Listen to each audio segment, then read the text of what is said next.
Hey everybody, welcome to my channel or welcome back to my channel. It's your girl Tara Michelle, aka Opinionated Sense. I am coming to you today with the second video, although I won't post them on the same day. This video is going to be my most worn fragrances of 2020. And a couple of them, the empty bottles are gone. And I went through them before I started doing this channel. So if you follow me on Instagram, you'll probably have already seen these bottles and you know that I went through them this year. If you're not following me on Instagram, what's wrong? Why not? Like, what's up? I thought we was cool. Okay, let's go ahead and get into this video.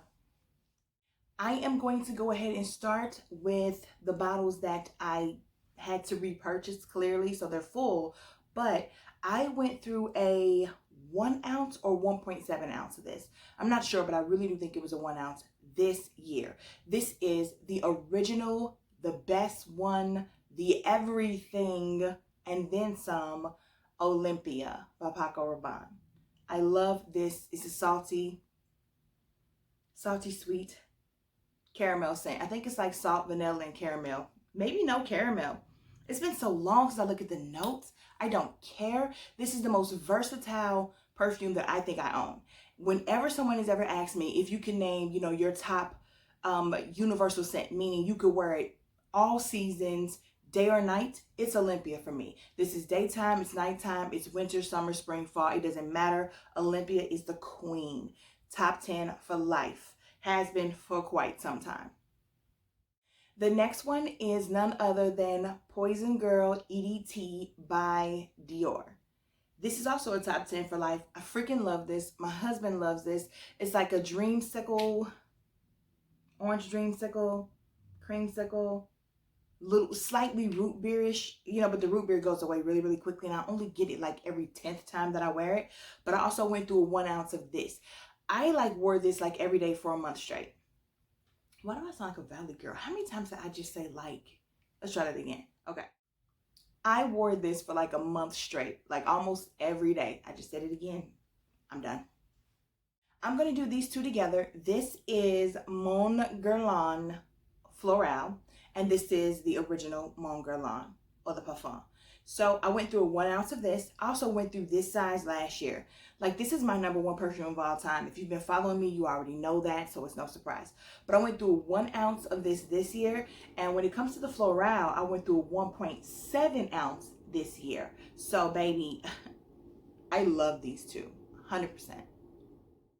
Next, we're going to talk about Ariana Grande Cloud. Now, I wore this like 2 weeks in a row straight when I first got it.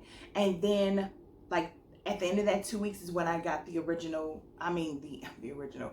I received MFK's Baccarat Rouge 540, and then I kind of sort of put this one down.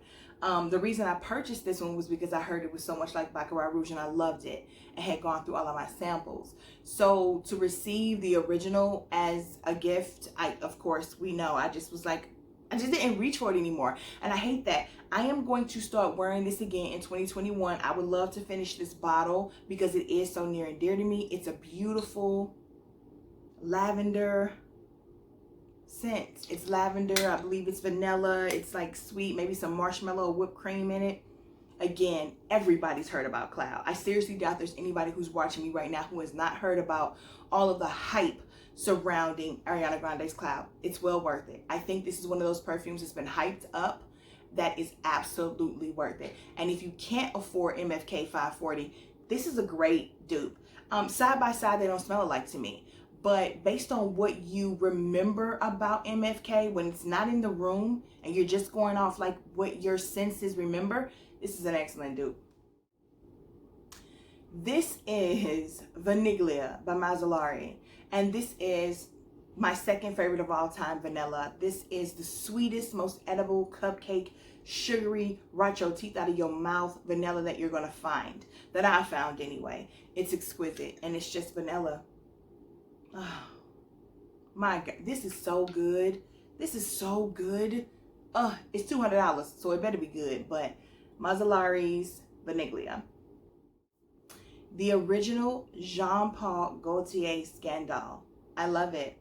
I freaking love it. I went through this size last year and ended up buying another one in this size because I kept finding such a great deal on it, and it is something that's super heavy, super honey heavy, and I feel like there's benzoin in this too, maybe. But this is so good to me. It's a powdery honey fragrance. I love this. And I'm gonna, you know what, I'm wearing this tomorrow because just smelling it brings me back to why I love it. Casablanca. Oh my God, this is one of my favorite. Top 10 again.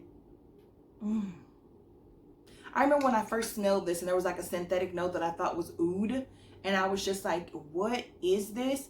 And kept wearing it and fell in love with it, and just like, and I know some people are probably looking like, girl, you know, if the bottle isn't gone, if it isn't halfway, like, what do you mean you've been wearing it a lot? You see what's behind me. So for me to put this kind of dent in something I just purchased this year, I wore this in the summertime because I just could not put it down.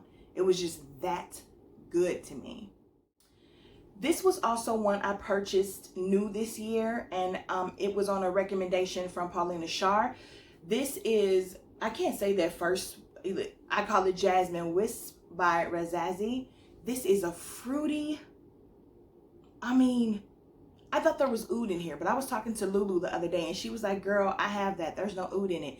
There is something in here that smells so beautiful and airy yet sharp with a little bit of bitterness that it feels like it could be some type of agar wood, but I guess it's not. An agar wood or agar wood is oud, for those who might not have known. But this is about, the bottle is about right here. And so I have been spraying this, wearing this whenever I felt like wearing it, no matter what the season or time was. I thought that this would be more of a winter scent, but it worked for me in the spring and the summer. So again, wear it whenever you want, but it's beautiful, like sharp and fruity and crisp and airy, but also potent.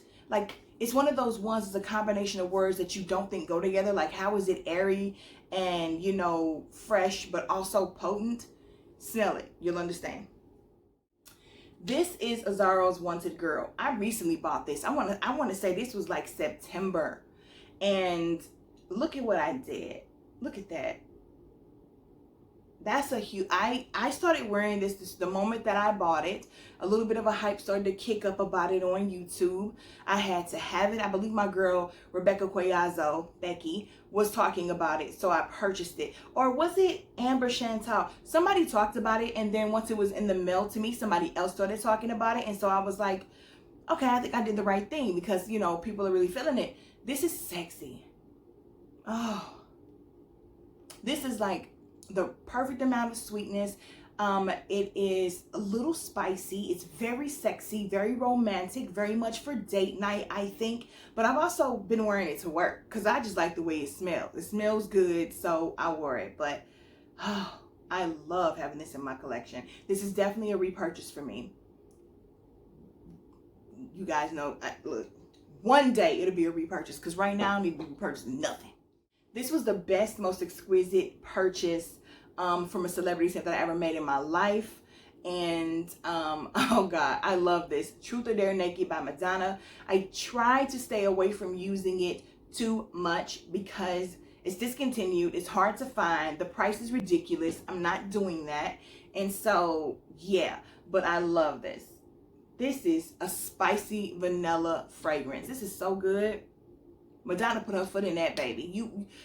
Nothing about this smells celebrity to me. That's the thing. Come on. Come on, Angel Muse. Come on. I stopped myself from wearing this as much as I want to because I don't want it to be gone. I am seriously trying not to repurchase anything even when I let it go, simply because I have too many perfumes. And so I'm going to have to get my life together. When you hold it like this, because it's the way that this is, you know, look at that. It don't like I did nothing. Then you flip it upside down and you see, this used to be full up there when I flipped it upside down. So I promise you I've been wearing it. But yes, I love this fragrance. It's, oh my God. It smells like chocolate, like whipped cream and patchouli to me. I don't know if there's any whipped cream or marshmallow note in here. It could just be vanilla, but I don't, I've never had Nutella, so I can't tell you if that's what it smells like. But this is so freaking good to me. And it is also a top 10 for life. There's kind of a theme here. A lot of these are in my top 10 for life. And Giorgio Armani's Aqua Di Gioia. So this one is one I picked up because of Rebecca Collazo. This is like her easy dumb reach for like spring and summer. I really wanted to get into this and I liked it. I put a little bit of a dent in it and told myself to back off and start wearing something else because again, oh man, this is just a fresh and clean scent. Like this is, you just got out the shower and washed your hair. Every part of you is squeaky clean. You can throw on some unscented lotion, put this on, throw on some jeans and a t-shirt. You don't even have to do your hair. Just run your fingers through it, put a little mousse in it or leave it in conditioner and just keep it moving, you know, for a wash and go day. This is a beautiful, beautiful fragrance. Actually, I like all the ones from this line. I have them all, I believe, but we'll talk about that in another video. So this is really, really good. Aqua Di Gioia by Giorgio Armani. And last but not least, we have my baby. If you've been watching me, you know I've been through a very serious love-hate relationship with this perfume. This is Hugo Boss The Scent Private Accord. This is like chocolate covered mandarin according to the notes. It's like chocolate and mandarin orange. This is completely gone, but man, I'm trying so hard not to repurchase this. I'm trying so hard not to repurchase this. But I'm telling you guys, this is the most intoxicating scent to me. It's not my favorite perfume. It's not my favorite, you know, it's not even in my top 10 in terms of overall just whatever the hell I use when I'm, you know, choosing those, all those factors. Until I take the top off of it, and then I swear to you, it's like something I need in my life. I am obsessed with this. I don't even know why. Because, like, first of all, it smells like an orange Tootsie Roll Pop. I have said that 1,000 times. When I first opened it and smelled it, my daughter and I talked about that. And then if you know Takara Thompson, I saw her video like a week or two after I got my perfume and she said the same thing. It really doesn't smell like fresh mandarin oranges to me. It smells like a candied orange and Tootsie Roll. And I wore this predominantly 99% of the time by itself, but then I started layering it towards the end with Gilded Fox by Penrose. And I even layered it with Roses Chocolate or Chocolate and Roses or something like that by Sarah, because I had a I have a travel size of that, and that's a bit much. The rose and the chocolate clash in that in the opening in the mid, and it was nasty. But so I added this to it to try to sweeten it up. This is so good. However, it lasts about 2 hours on me. I throw this in my purse and I top up every 2 hours. Literally, which I don't really mind because I love the way it smells. So when I, you know, have to do it again, I'm like super happy for 10 minutes. And I mean, for the whole day really. But guys, I can't recommend that anybody purchase this because it's not cheap. Like they want like 50, 60 bucks for like a 1.7 ounce. They want like 50, 60 bucks for a 1.7 ounce for something that doesn't last long enough for me. So do I love the fragrance? Absolutely. Do I recommend that everybody try it? I do, but again, I can't tell you how to spend your coin. And I got to forewarn you that it doesn't last at all on me. And I hear that about a lot of, there are people who have given theirs away or sold it or traded it or did whatever because it just doesn't last. And it's kind of annoying, but again, I love it so much that I kept it anyway, and I will be repurchasing this one day in life. I know I will. I know I will. I feel like I talked about that one way too long, and I'm sorry. Of course, guys, please consider subscribing to my channel. It helps the channel grow. It lets me know that you want me to keep doing this. And especially if you've been here more than once, I appreciate you joining my humble little family. We kick it here, you know, we keep it honest, we keep it real. Also, if you'd like to, please hit the like button if you enjoyed this video and click the notification bell so that you never miss any of my future uploads. I can't wait to see you in the comments, and until then,